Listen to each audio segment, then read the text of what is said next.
तो चलिए शुरुआत करते हैं आज की इस वीडियो की। और आज हम डिस्कस करेंगे जेईई मेन 2024 में आया क्वाड्रेटिक इक्वेशंस का बेहद शानदार सवाल आपके सामने, और ये कह रहा है the number of distinct real roots of the equation.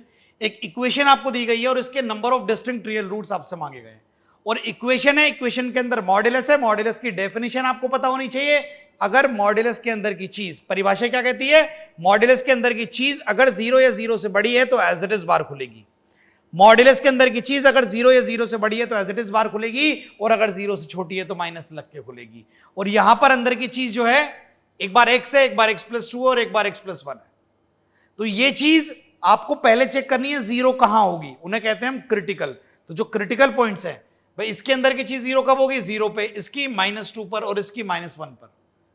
तो जब इसके अंदर की चीज -1 पर 0 होगी तो -1 के बाद ये पॉजिटिव खुलेगा और -1 से पहले नेगेटिव खुलेगा।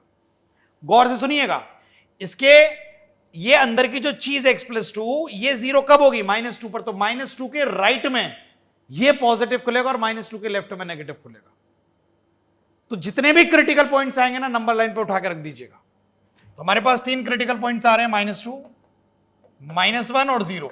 4 हमारे पास दायरे बनेंगे और चारों दायरे में हम इन इक्वेशंस को, इस इक्वेशन को अलग अलग खोलेंगे। जरा सुनिएगा मैं क्या कह रहा हूं। एक बार जब x -2 या -2 से छोटा होगा, एक बार जब x -2 से तो बड़ा होगा, -1 या -1 से छोटा होगा, और एक बार जब x -1 से बड़ा होगा और 0 या 0 से छोटा होगा, और एक बार जब x 0 या 0 से बड़ा होगा। सिर्फ 0 से बड़ा होगा क्योंकि 0 को यहां इंक्लूड कर लिया है। अगर 0 आंसर आ गया तो फिर 2 जगह आंसर आ जाएगा, इंक्लूजन एक जगह, कहीं एक इंटरवल। चलिए देखते हैं। तो जब x -2 या -2 से छोटा होगा, -2 से भी छोटा होगा, ये भी नेगेटिव खुलेगा। भाई x -2 से छोटा है ना, माइनस का 2.5 मान लो, ये भी नेगेटिव खुलेगा। तो ये भी खुलेगा -x और ये भी खुलेगा -x -2। तो ये माइनस और माइनस मल्टीप्लाई होकर क्या हो जाएगा, ये हो जाएगा x² + 2x हो जाएगा।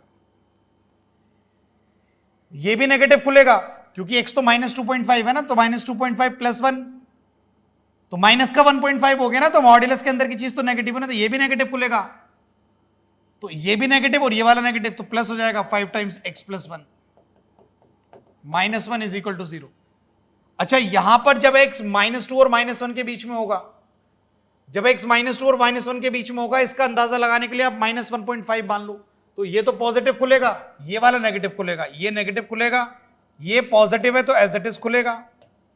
-5, ये चीज नेगेटिव खुलेगी, -1.5 + 1 माइनस हो गया ना, तो ये माइनस और ये वाला माइनस प्लस हो जाएगा, तो ये x+1 हो जाएगा, और ये -1 = 0। -1 और 0 के बीच में मान लो ना माइनस का 0.5, तो माइनस का 0.5 ये नेगेटिव खुलेगा, वो पॉजिटिव खुलेगा x+2, -5 टाइम्स ये भी पॉजिटिव बनेगा, तो ये एज इट इज खुलेगा x+1, -1 = 0।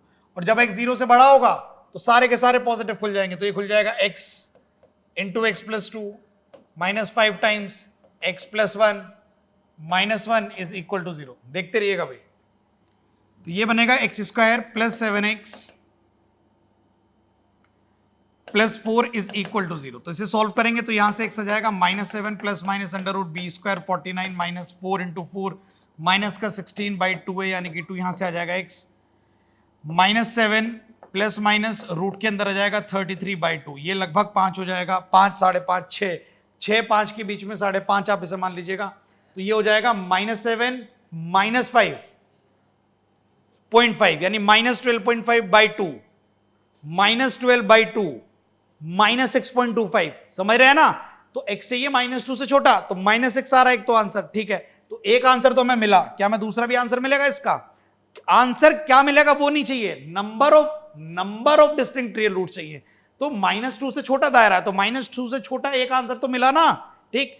अब जब इसमें बीच में प्लस कंसिडर करूंगा तो ये लगभग 5.5 है, -7 + 5.5, ठीक। तो -7 + 5.5 कितना हो जाएगा, माइनस का 1.5, 2 से आप डिवाइड करेंगे, तो माइनस का 1.5 को अगर आप 2 से डिवाइड करेंगे तो वो -1.5 का भी आधा हो जाएगा, जो कि -2 से छोटा तो नहीं होगा। इसकी हम ऐसे रफ वैल्यू ले ली हमने, रफ वैल्यू ले ली है ना, रफ आइडिया लगा लिया हमने इसका।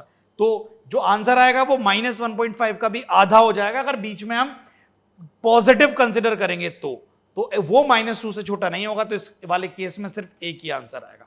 इस वाले केस की बात करते हैं, इसे सॉल्व करते हैं। ये हो जाएगा माइनस का एक्स स्क्वायर माइनस का 2x प्लस का 5x प्लस का 4 इज इक्वल टू 0। तो ये हो जाएगा माइनस का एक्स स्क्वायर प्लस का 3x प्लस का 4 इज इक्वल टू 0।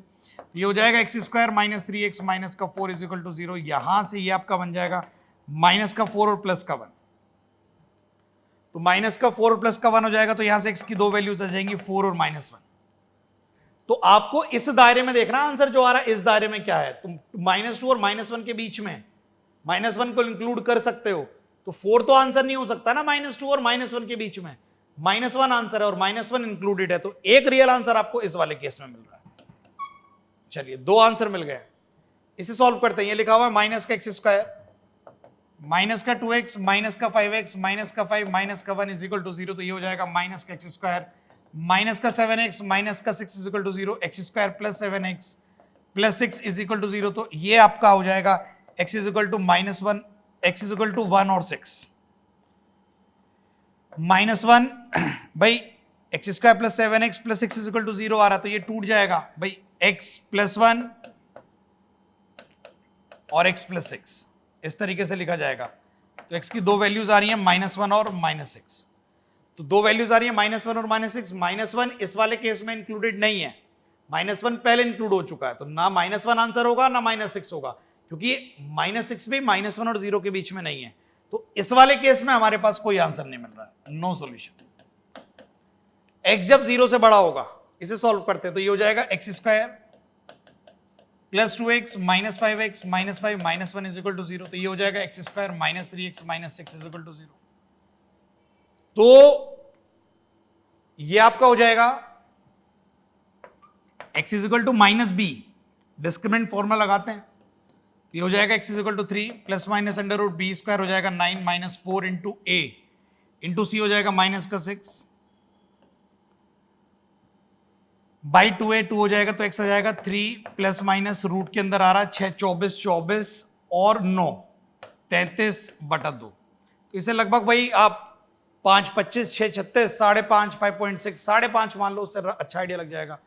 तो 3 प्लस 5.5 8.5/2 4.5, तो 4.5 0 से बढ़ाना चाहिए, तो 4.5 आ रहा है 0 से बड़ा, तो एक तो रियल आंसर आ गया।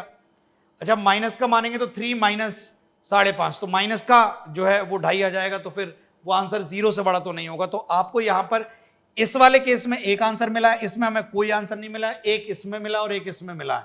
तो total number of distinct real roots from this equation we have 3।